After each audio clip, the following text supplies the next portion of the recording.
Ma'asyiral muslimat yang dimuliakan Allah Subhanahu wa taala. Pembahasan di pagi hari ini dosa besar, menyakiti dan mencaci maki kaum muslimin. Ma'asyiral muslimat yang dimuliakan Allah Subhanahu wa taala.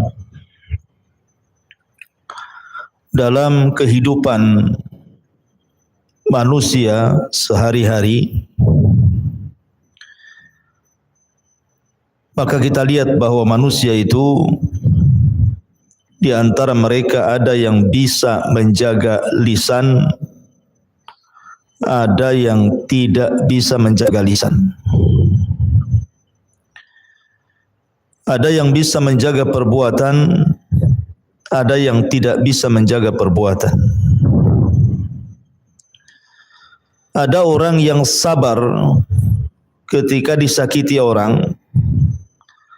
Ada orang yang tidak sabar. Bahkan ada yang pendendam. Bahkan boleh jadi ada yang sampai kemudian melakukan hal-hal yang akhirnya menyakiti orang. Begitulah kehidupan manusia. Tidak lepas dari perkara-perkara tadi. Artinya bahwa tidak ada manusia yang hidup di bumi ini kecuali pasti akan dibicarakan manusia. Jangan lagi kita. Allah Subhanahu wa taala sendiri dibicarakan orang-orang Yahudi, bahkan dimakinya. Sebagaimana Allah Subhanahu wa taala berfirman tentang bagaimana kurang ajarnya orang-orang Yahudi terhadap zat Allah Subhanahu wa taala. Mereka menuduh Allah Subhanahu wa taala fakir dan mereka yang kaya. Innallaha fakirun wa nahnu aghnia. Bahkan juga mereka mengatakan bahwa yadullahi maghlulah, tangan Allah itu terbelenggu. Padahal tangan Allah itu bal yadahu mabsutatan, bukan terbelenggu. Artinya bahwa kalau Allah Subhanahu wa taala sendiri tidak lepas dari ucapan-ucapan kotor manusia, padahal manusia adalah makhluknya, tentu sesama manusia tidak akan lepas lagi. Para nabi saja tidak lepas dari ucapan manusia. Bahkan nabi yang paling banyak mendapatkan penghinaan dari kaumnya adalah Nabi Musa. Sehingga Nabi SAW mengatakan, laqad udhiya akhi Musa katsira fasabara. Sungguh saudaraku Musa banyak diuji oleh Allah, disakiti oleh kaumnya dengan kata-katanya, tapi dia Nabi yang sabar. Termasuk Nabi SAW. Bahkan wanita yang sudah jelas-jelas kesuciannya, tidak pernah keluar dari mihrabnya, kerjanya hanya ruku dan sujud kepada Allah Azza wa Jal, Maryam bintu Imran, tidak lepas daripada hinaan manusia dan tuduhan manusia, dan dituduh bahwa Maryam telah berzina sehingga melahirkan Isa bin Maryam. Termasuk juga Ummul Mukminin Aisyah radhiyallahu anha tidak lepas daripada cacian dan makian manusia, dituduh berzina dengan Safwan ibn Mu'attil. Tetapi kedua wanita itu, Maryam ataupun Aisyah Ummul Mukminin, adalah dua wanita suci yang disucikan Allah Subhanahu wa taala. Maka sering saya katakan sebagai perlipur lara, sebagai penghibur jiwa. Kalau seandainya ada orang yang mencaci maki ibu, menghina, menggibah, memfitnah, menuduh, maka kesampingkan ucapan manusia. Artinya jangan pedulikan ucapan manusia. Buang ucapan manusia ke belakang punggung. Apakah ucapan itu dalam bentuk cacian ataupun pujian? Jangan pedulikan ucapan manusia. Yang kedua, berjalanlah dengan takdir Allah. Berjalanlah dengan takdir Allah Subhanahu wa taala. Artinya kalaupun satu dunia dikumpulkan insuhum wa jinnuhum, manusia dan jinnya sekalipun, untuk mencaci maki ibu, untuk menghina ibu, untuk memadaratkan ibu, itu tidak akan merubah takdir Allah Subhanahu wa taala. Tidak akan merubah takdir.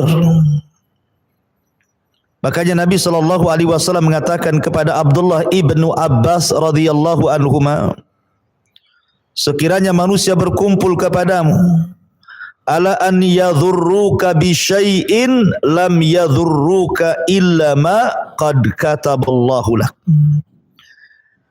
maka kecelakaan tidak akan sampai kepadamu kecuali sudah dicatat di Lauhil Mahfuz. Kalau seandainya manusia berkumpul untuk mencelakakan kamu, kecelakaan itu tidak mungkin terjadi kecuali sudah ditulis di Lauhil Mahfuz.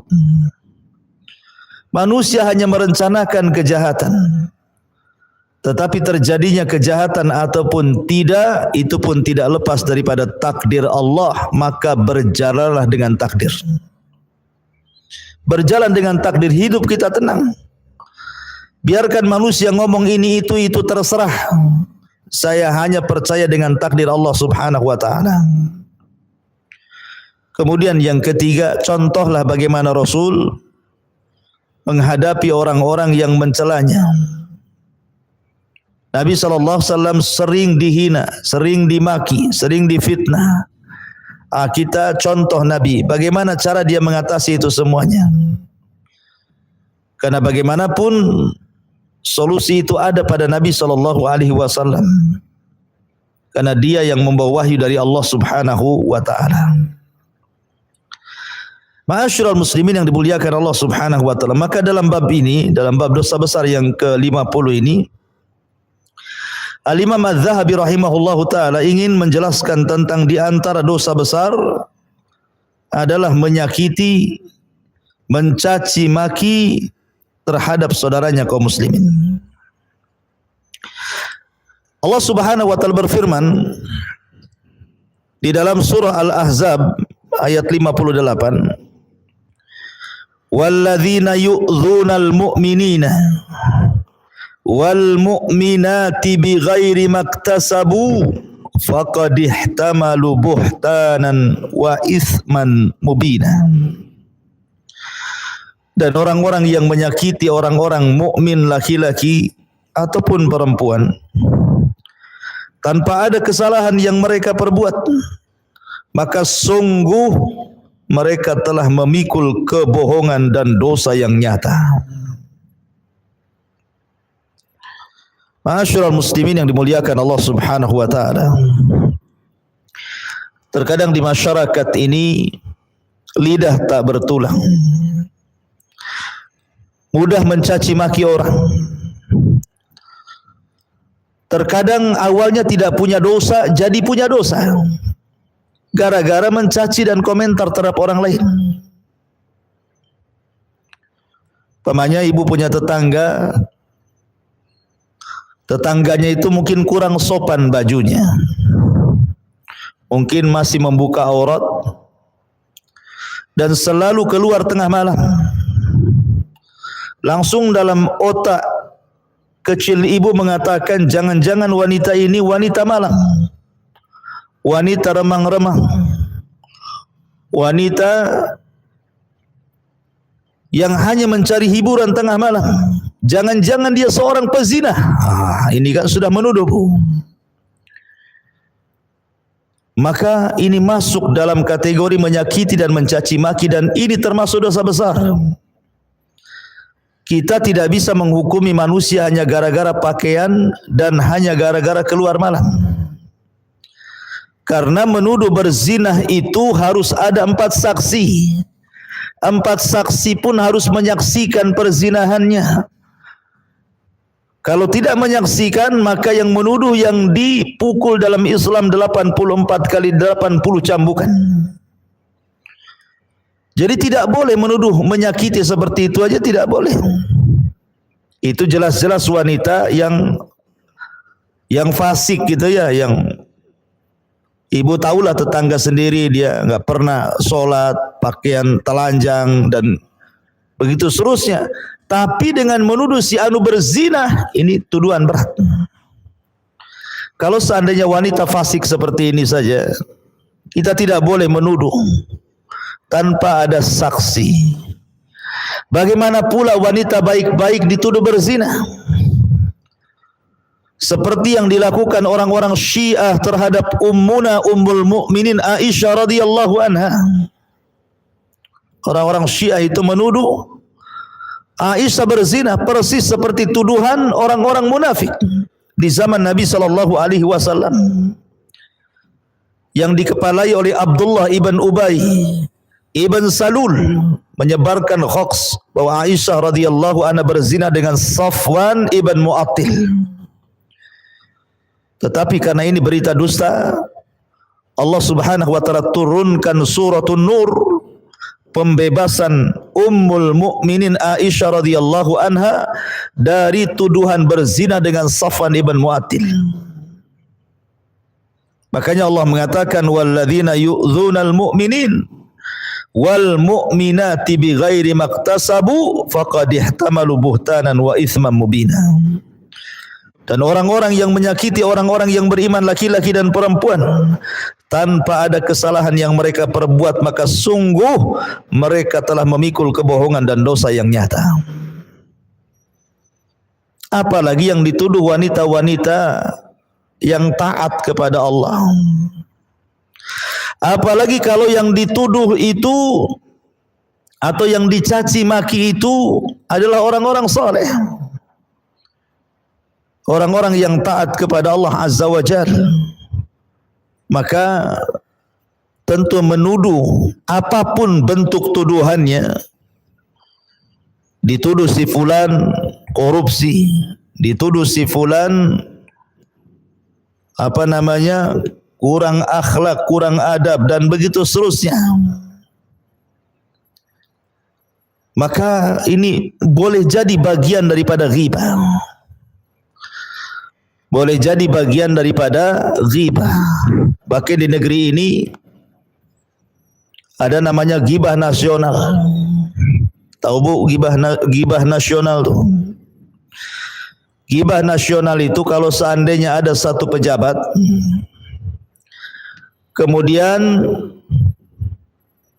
dicurigai dia korupsi, masuklah media, dibaca oleh publik, maka masyarakat yang membaca, mendengar, langsung ikut-ikut apa kata media, ikut mencelah, kemudian mengatakan dasar koruptor, tidak amanah, macam-macam. Akhirnya kemudian datanglah persidangan. Disidanglah orang yang tertuduh korupsi ini. Rupanya sama hakim persidangan dilepaskan pula. Tiba-tiba masyarakat ngomong lagi, lah kok koruptor dibebaskan katanya. Lah kita tidak hadir di persidangan itu. Dan kita tidak tahu berita itu betul atau salah, bermuatan politik atau tidak. Tetapi dengan cara kemudian ikut-ikutan mencaci, memaki, menuduh, menggibah tanpa ada bukti yang benar, itu masuk pada ghibah atau justru menyebar kedustaan. Apalagi kemudian kalau yang disebar ini orang-orang soleh gitu ya. tanpa ada bukti kemudian sudah dituduh, maka ini dosa besar, tidak boleh. Tidak boleh menuduh. Apalagi mencaci maki saudaranya yang sudah mengaji, sudah berjilbab, sudah pakai cadar gitu ya. Masih juga kemudian diomeli, dicaci, dimaki, maka ini bagian daripada dosa besar menyakiti dan mencaci maki saudaranya kaum muslimin. Kemudian juga mu'alif rahimahullahu ta'ala mencantumkan firman Allah subhanahu wa ta'ala dalam surat Al-Hujurat, wala tajassasu wala yaghtab ba'dukum ba'dah, dan janganlah kamu mencari-cari kesalahan orang lain, dan janganlah ada di antara kamu yang menggunjing sebagian yang lainnya. Ada satu akhlak yang paling buruk di tengah-tengah masyarakat kaum muslimin, khususnya ibu-ibu. Terkadang apabila bercerita dengan kawannya, awalnya baik-baik saja ceritanya, tanya kabar, tanya anak, tanya keluarga gitu. Karena keasikan ngobrol, mulailah membicarakan kawannya, membicarakan tetangganya, membicarakan orang yang satu jamaah dengan pengajiannya. Kemudian dikorek-korek pula. Itu namanya tajassus. Sudah tahu enggak si Anu? Si Anu yang mana? Si Fulanah bintu Fulan itu. Emang kenapa si Fulanah? Saya dengar begini begitu. Tahu enggak Kan gitu ya, minta komentar sama orang. Akhirnya kemudian orang yang dimentari komentar ini jadi suudzon. Oh betul juga ya kata-katamu. Pantaslah dia jarang begini, jarang begitu. Akhirnya diperkuat. Itu namanya tajassus. Tidak boleh. Ibu kalau ketemu kawannya cukuplah yang dibicarakan itu yang ada keperluan saja. Kalau keperluan ngaji ya urusan kajian yang dibicarakan. Jangan urusan yang lain. Kalau datang ke arisan, urusan arisan saja, habis itu pulang. Kalau urusan jual beli ya jual beli saja, habis itu selesai. Jangan kemudian merembet ke sana kemari, yang datang tidak berdosa pulang pula membawa dosa besar. Naudzubillah. Karena tajassus ini akan beralih kepada ghibah. Orang kalau sudah tajassus mengorek-ngorek keburukan orang, pasti jatuh kepada ghibah. Dan ghibah itu adalah dosa besar, bukan dosa kecil ghibah itu. Nabi SAW pernah lewat dengan sahabatnya, ada kambing yang sudah mati jadi bangkai. Kemudian Nabi SAW mengatakan, maukah kalian memakai bangkai kambing ini? Maka sahabat mengatakan, ya Rasulullah, kalaupun hidup kami tak mau karena kambing ini cacat.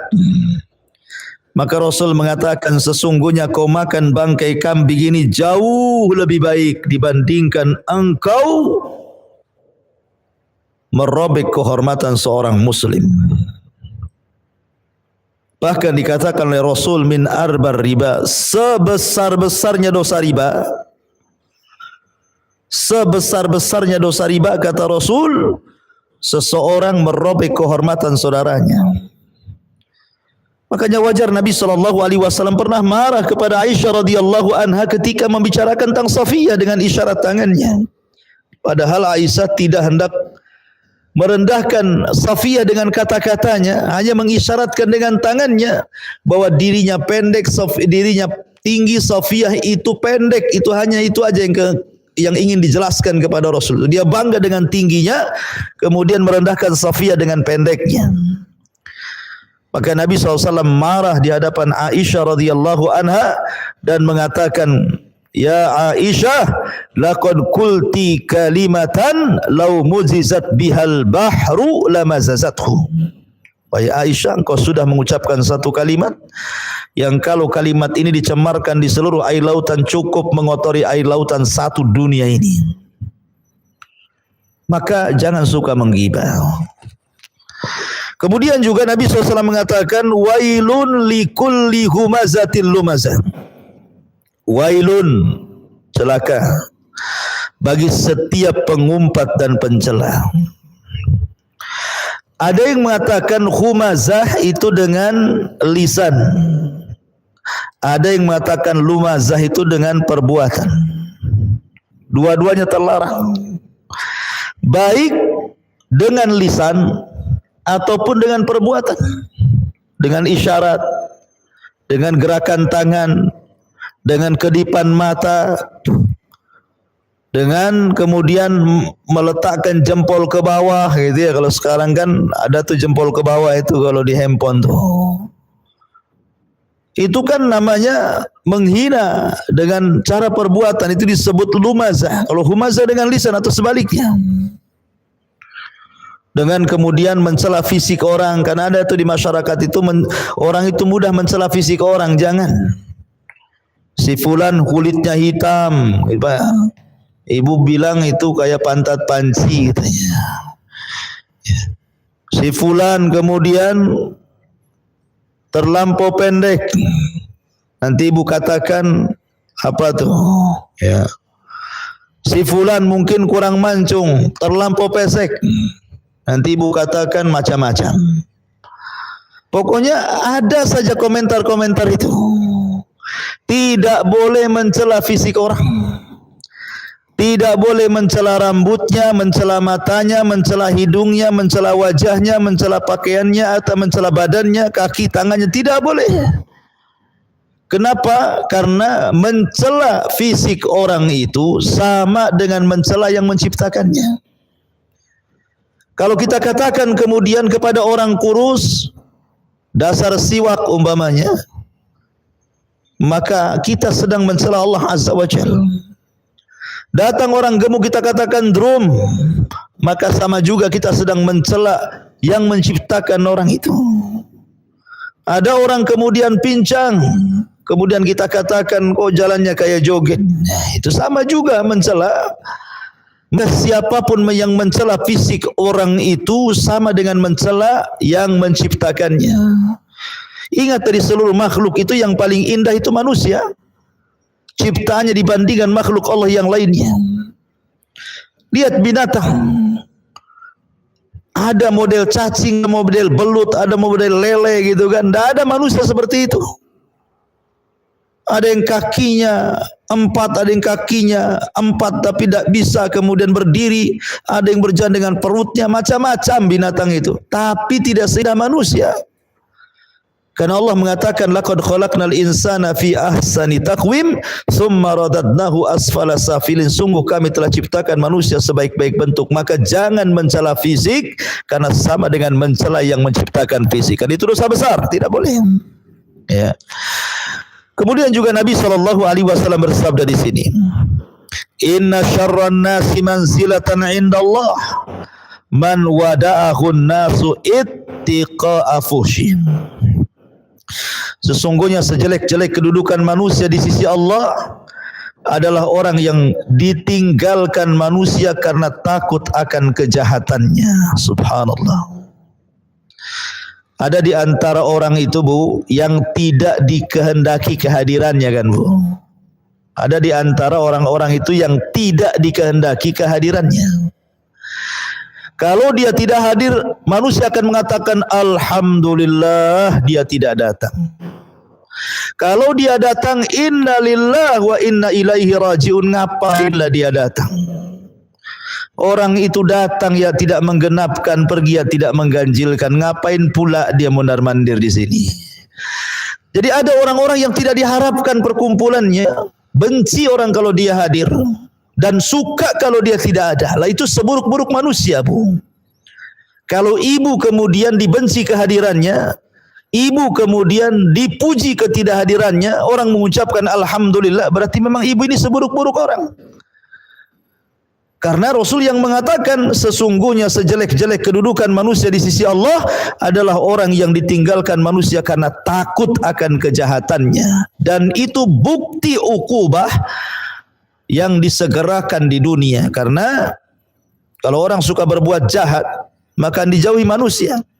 Kata Nabi SAW,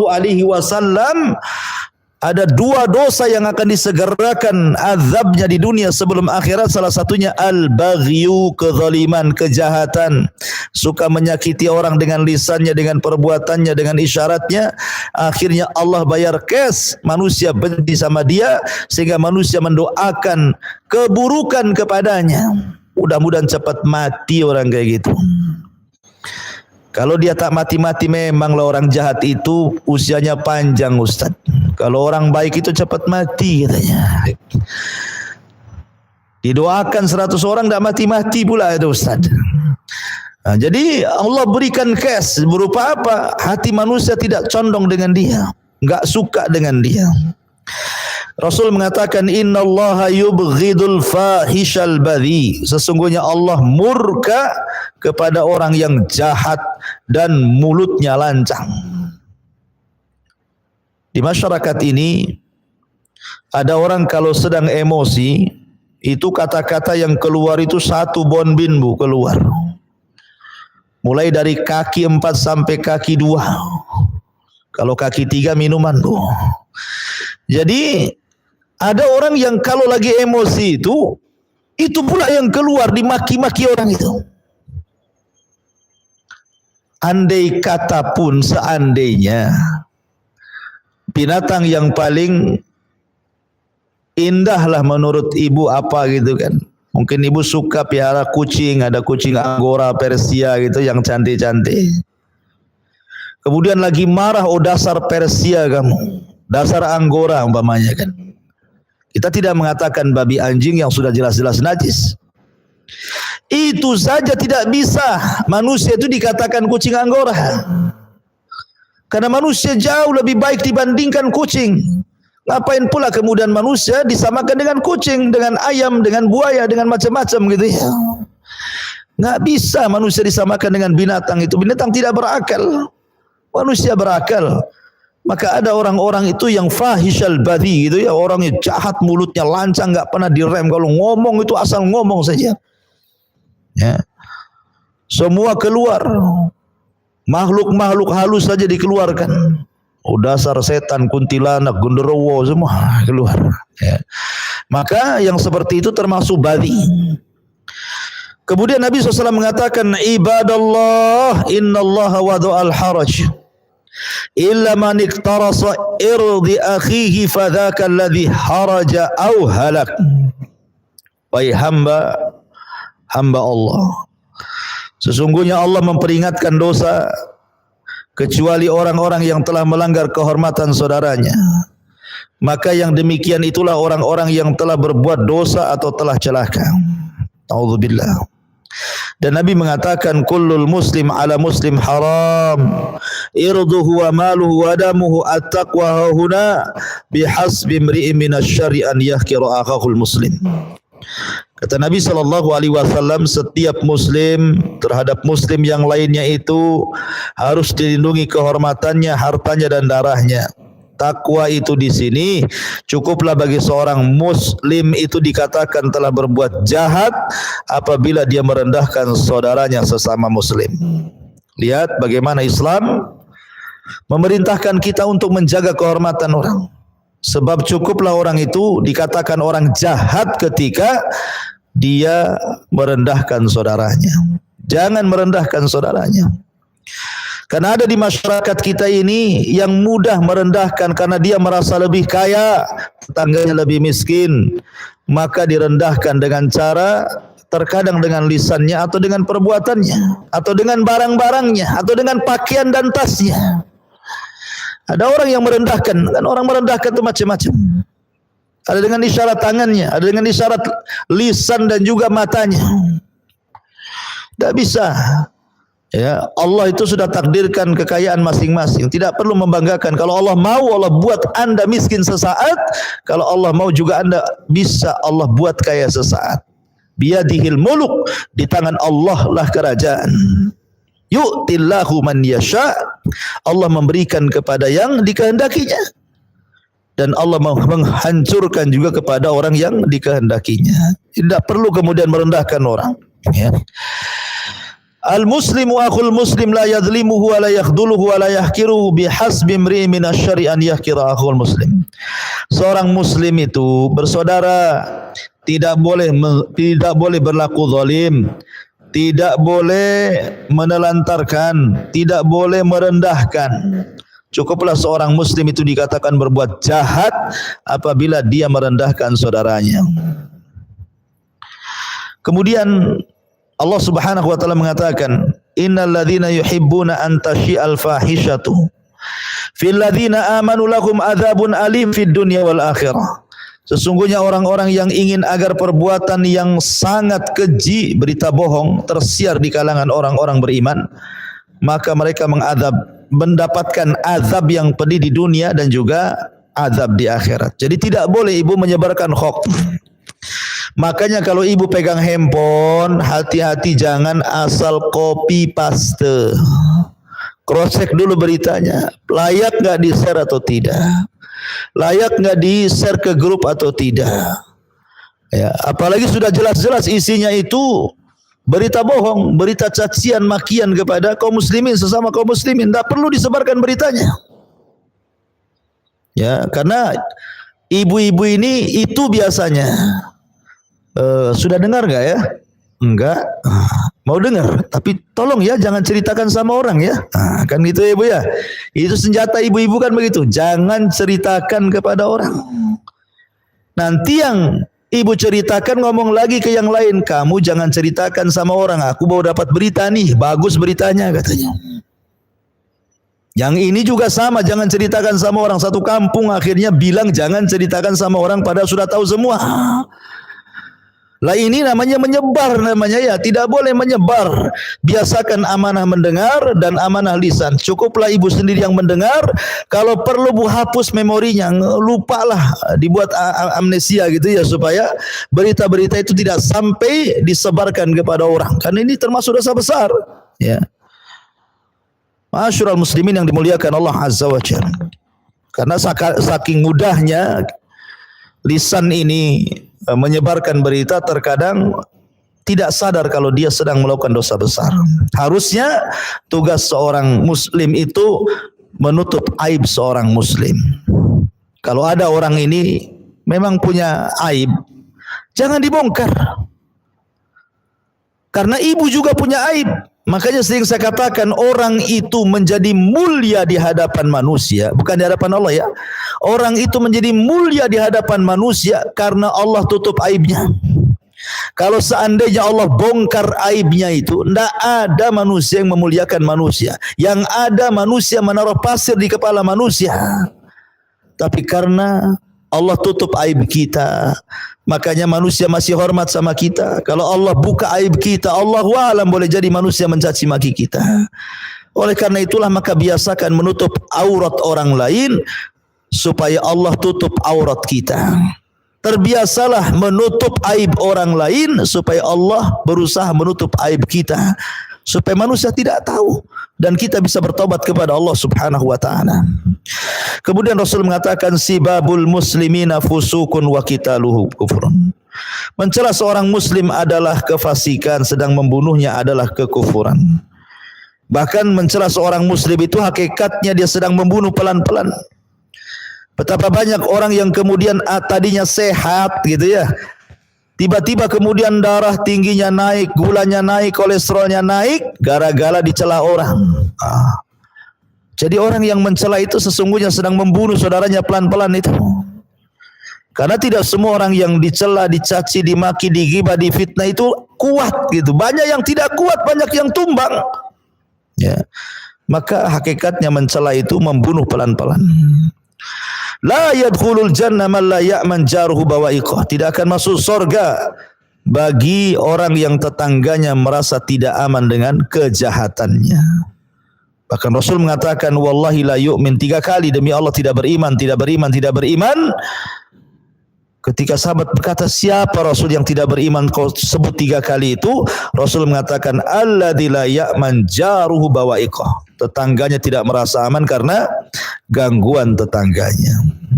Intinya bahwa mu'alif rahimahullahu ta'ala kemudian melanjutkan dalil-dalilnya tentang tidak boleh seseorang itu mudah mencaci memaki sampai kepada orang yang sudah mati, Bu, tidak boleh dicaci. Umpamanya orang yang mati ini memang jahat lisannya ketika masih hidup, jahat perbuatannya ketika masih hidup. Tapi kalau sudah mati jangan kemudian dicaci maki, karena Rasul yang mengatakan la tasubbul amwat fa innahum qad afdau ila ma qaddamu. Jangan kalian mencela orang-orang yang telah meninggal dunia, karena sesungguhnya mereka telah menemukan apa yang telah mereka persembahkan kepada Allah. Mereka sudah dapat balasan dari apa yang mereka lakukan. Kenapa kita sibuk orang yang hidup mencaci maki kepada orang yang mati? Mereka sudah bertanggungjawabkan di hadapan Allah, jadi tidak perlu dicaci maki lagi. Kalau orang yang mati saja tidak boleh caci maki, apalagi orang hidup, gitu maksudnya ya. Makanya tidak boleh mudah menuduh, karena terkadang tuduhan itu tidak benar. Sebagaimana Rasul kalau orang mengatakan kepada saudaranya, hei kafir, boleh jadi kekafiran itu akan kembali kepada yang mengucapkannya. Karena hakikatnya orang yang menuduh itu, Bu, dia tidak punya apa yang ibu punya. Jadi kalau ada orang mencela ibu, hasad dengan ibu, hakikatnya dia tidak punya yang ibu punya, makanya dia iri hati, kemudian hasad dan mencela ibu. Karena tidak punya itulah dia mencela. Akhirnya artinya orang yang mencela itu orang fakir, sehingga dia mencela orang lain dengan hasadnya. Makanya sekali lagi Nabi SAW mengatakan la khaira fiha hiya min ahlin nar. Tidak ada kebaikan bagi wanita yang suka mencaci maki tetangganya, bahkan dia termasuk penduduk neraka. Wallahu alam.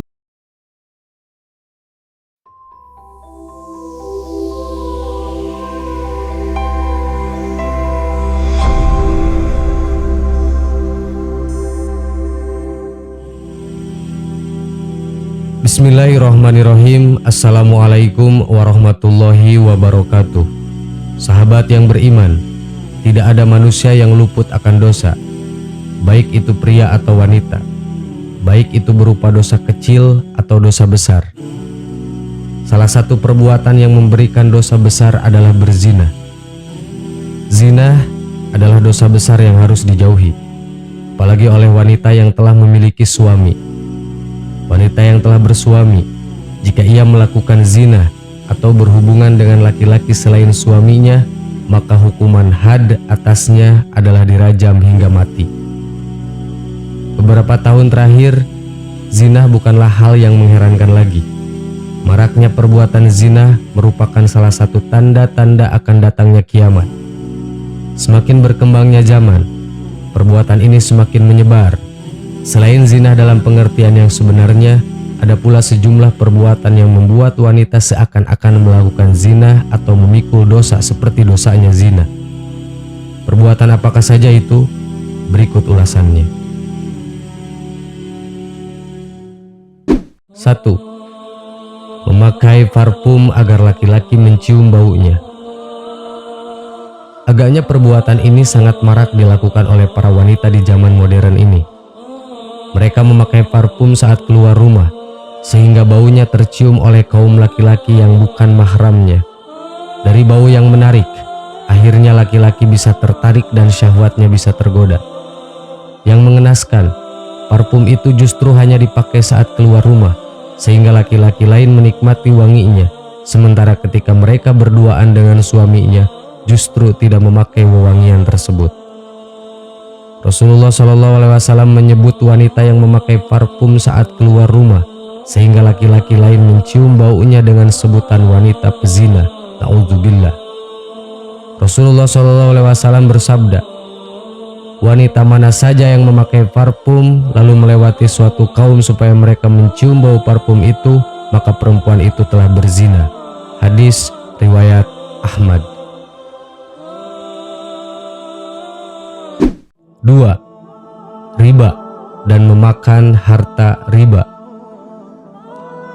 Di zaman sekarang, praktik riba marak terjadi. Banyak orang merasa tak berdosa bergelimang dengan riba. Bukan hanya kaum laki-laki, kaum wanita juga tidak sedikit yang terlibat dalam praktek riba.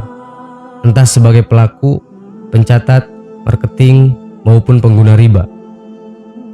Padahal riba merupakan dosa besar yang dosanya lebih berat daripada dosa zina. 1 dirham yang dimakan dari hasil riba lebih besar daripada zina 36 kali. Sedangkan dosa riba yang paling kecil jika dilakukan laki-laki seperti berzina dengan ibu kandungnya sendiri. Sebaliknya, dapat dikiaskan jika riba itu dilakukan oleh wanita, dosanya seperti berzina dengan ayah kandungnya sendiri. Na'udzubillahi min dzalik. Rasul berkata, 1 dirham yang dimakan oleh seseorang dari transaksi riba sedangkan dia mengetahui, lebih besar dosanya daripada melakukan perbuatan zina sebanyak 36 kali. Hadis riwayat Ahmad dan Al-Baihaqi. Dan Rasul pun berkata lagi dalam hadisnya, riba itu ada 73 pintu dosa. Yang paling ringan adalah semisal dosa seseorang menzinahi ibu kandungnya sendiri. Hadis riwayat Hakim dan Baihaqi. 3. Bersentuhan kulit dengan laki-laki yang bukan mahramnya. Bersentuhan kulit dengan laki-laki yang bukan mahramnya seringkali dianggap biasa. Padahal itu termasuk dalam kategori zina tangan, baik persentuhan apalagi jika saling raba. Rasulullah SAW bersabda, zina tangan adalah dengan meraba atau menyentuhnya. Hadis riwayat Muslim. Begitu hebatnya dosa persentuhan laki-laki dan wanita yang bukan mahramnya ini, hingga Rasulullah disabdakan lebih baik seseorang ditusuk dengan jarum besi. Seseorang yang ditusuk kepalanya dengan jarum besi lebih baik daripada menyentuh wanita yang tidak halal baginya. Hadis riwayat Tabrani. 4. Lesbi. Dalam kitab Ad-Da'a wa Ad-Dawa, Ibnu Qayyim al-Jauziyah menjelaskan salah satu penyakit dalam kategori kesucian diri adalah perbuatan lesbi. Menurut Ibnu Qayyim, lesbi tidak bisa disamakan atau dikiaskan dengan homoseks, karena dalam lesbi tidak ada kemaluan yang masuk, sehingga tidak ada hukuman had atas perbuatan tersebut. Meskipun demikian, ia termasuk dalam kategori zina secara umum sebagai zinah mata, zinah tangan, zinah kaki, dan zinah mulut. 5. Zina mata dan anggota tubuh lainnya. Mungkin perbuatan ini lebih ringan daripada perbuatan-perbuatan pada poin sebelumnya, namun ia juga disebut sebagai dosa dari jinah. Zinah mata misalnya memandang lawan jenis dengan pandangan yang syahwat, berlama-lama menikmati melihat wajah dan tubuh lawan jenis, apalagi jika sampai melotot kemudian terbayang-bayang ketika sudah berpisah. Zinah telinga, misalnya mendengar perkataan-perkataan yang membangkitkan syahwat. Zinah lisan, misalnya mengucapkan kata-kata yang tak senonoh dan memancing syahwat, melembut-lembutkan suara di depan lawan jenis sehingga memancing ketertarikan, berbicara mendayu-dayu dan merayu serta sejenisnya. Rasulullah SAW pun bersabda, setiap anak Adam telah ditakdirkan bagian untuk berzinah dan ini suatu yang pasti terjadi dan tidak bisa tidak. Zinah kedua mata adalah dengan melihat. Zinah kedua telinga dengan mendengar. Zinah lisan adalah dengan berbicara. Zinah tangan adalah dengan meraba atau menyentuh. Zinah kaki adalah dengan melangkah. Zinah hati adalah dengan menginginkan dan berangan-angan. Lalu kemaluanlah yang nanti akan membenarkan atau mengingkari yang demikian. Hadis riwayat Muslim. Sahabat yang beriman, demikianlah 5 perbuatan yang membuat wanita seakan-akan melakukan zina atau memikul dosa seperti dosanya zina. Semoga kita dimudahkan oleh Allah untuk menjauhinya. Wallahu a'lam. Wassalamualaikum warahmatullahi wabarakatuh.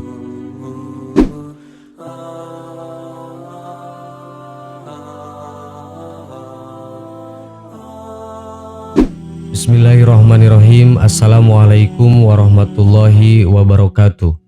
Sahabat yang beriman, malaikat memiliki doa yang selalu mustajab. Malaikat sebagai makhluk Allah yang selalu taat. Jika para penghuni langit tersebut mendoakan kebaikan bagi manusia, maka Allah akan mengabulkannya. Namun sebaliknya, apabila malaikat melaknat dan mendoakan keburukan bagi manusia, maka Allah pun akan mengabulkannya, lalu menolak amalan dan menetapkan siksaan bagi si terlaknat. Malaikat tentu saja tidak bermudah-mudahan dalam melaknat seseorang. Hanya orang yang tertentu dan dosa tertentu yang akan dilaknat para malaikat. Dosa apa saja yang dilaknat para malaikat? Dilansir dari berbagai sumber berikut ulasannya. 1. Murtad. Seorang muslim yang murtad juga dilaknat seluruh malaikat yang jumlahnya amat sangat banyak. Sebagaimana firman Allah dalam kitabnya, bagaimana Allah akan memberi petunjuk orang yang kafir sesudah mereka beriman, serta mereka telah mengakui bahwa Rasul itu Muhammad benar-benar Rasul, dan keterangan-keterangan pun telah datang kepada mereka. Allah tidak menunjuki orang-orang yang zalim. Mereka itu balasannya adalah laknat Allah yang ditimpakan kepada mereka. Demikian pula laknat para malaikat dan manusia seluruhnya. Quran Surat Ali Imran ayat 86 dan 87.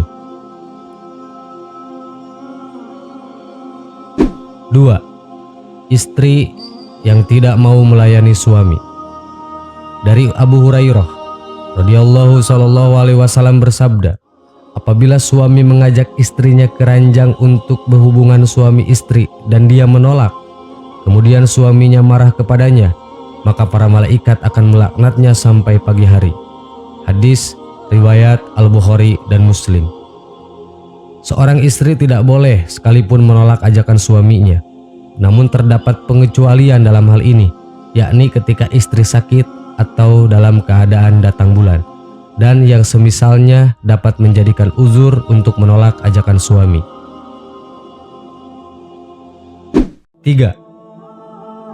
Mati dalam kondisi kafir. Malaikat melaknat semua orang yang mati di atas kekafiran. Mereka yang tidak meyakini Islam atau keluar dari Islam akan mendapat laknat malaikat.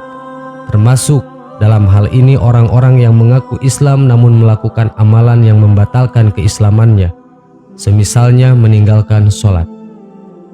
Perihal ini dikabarkan dalam Al-Quran bahwa Allah Subhanahu wa Ta'ala berfirman, sesungguhnya orang-orang kafir dan mereka mati dalam keadaan kafir, mereka itu mendapat laknat Allah dan para malaikat dan manusia seluruhnya. Mereka kekal di dalam laknat itu, tidak akan diringankan siksa dari mereka yang tidak pula mereka diberikan tangguh. Quran Surat Al-Baqarah ayat 161 dan 162. Dalam hadis yang panjang, Rasulullah SAW juga menyebutkan tentang ruh orang kafir yang mendapati azal. Ruh-ruh itu dipanggil dengan sebutan yang buruk. Wahai jiwa yang buruk, keluarlah menuju laknat Allah dan murkanya. Setelah dilaknat Allah, seluruh penghuni langit pun turut melaknatnya. Beliau SAW bersabda, kemudian seluruh malaikat yang ada di antara langit dan bumi melaknatnya. Demikian pula seluruh malaikat yang berada di atas langit, dan semua pintu langit ditutup untuknya. Hadis riwayat Ahmad. 4. Menakuti sesama muslim. Dari Abu Hurairah, Rasulullah SAW bersabda, siapa yang mengacungkan senjata kepada saudaranya sesama muslim, maka para malaikat akan melaknatnya sampai dia lepaskan, meskipun yang menjadi sasaran adalah saudaranya sebapa atau seibu. Hadis riwayat Muslim. Termasuk dalam hadis ini yakni menakuti sesama muslim dengan menodongkan senjata meskipun hanya untuk bercanda gurau. Termasuk pula menakuti dengan cara lain meski sekedar main-main. Semua perilaku tersebut nampak sepele, namun tetap berlaku padanya laknat dari para malaikat. 5. Menghina sahabat Rasulullah SAW. Para sahabat Nabi memiliki keutamaan yang sangat agung. Merekalah generasi pertama untuk Islam menjadikan rujukan umat hingga akhir zaman. Maka sungguh tercela seseorang yang berani mencela para sahabat Nabi, seperti yang dilakukan para sejarawan orientalis serta kaum Syiah yang bahkan mengkafirkan sebagian para sahabat. Pantaslah laknat malaikat diberikan kepada mereka yang tak menghormati generasi mulia pewaris Rasulullah SAW.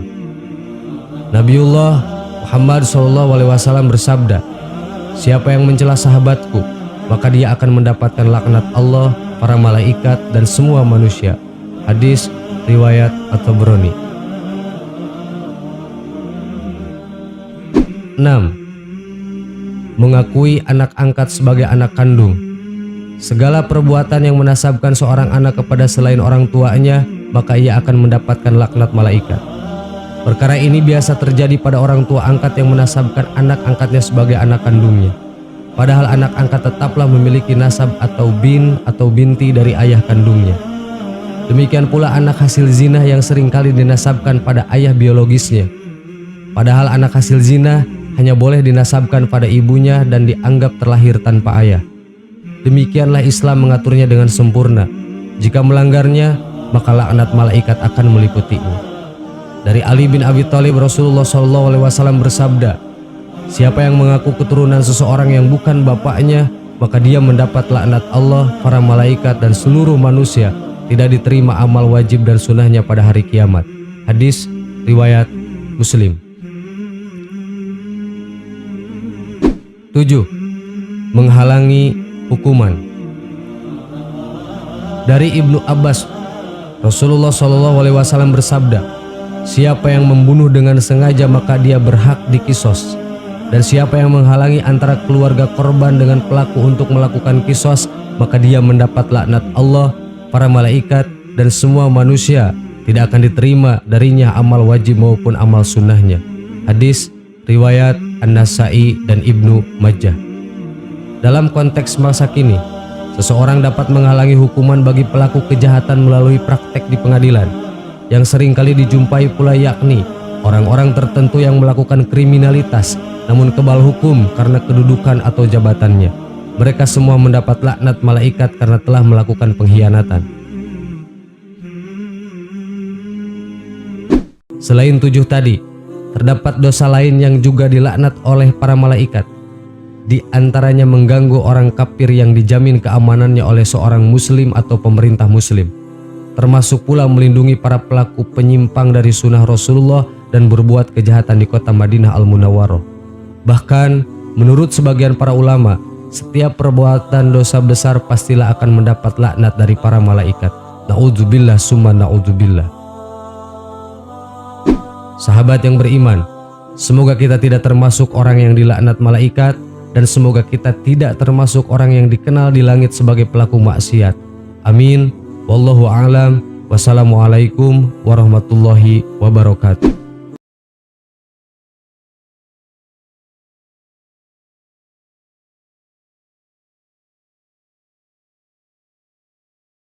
Subhanallah walhamdulillah wa la ilaha illallah wallahu akbar. Subhanallah.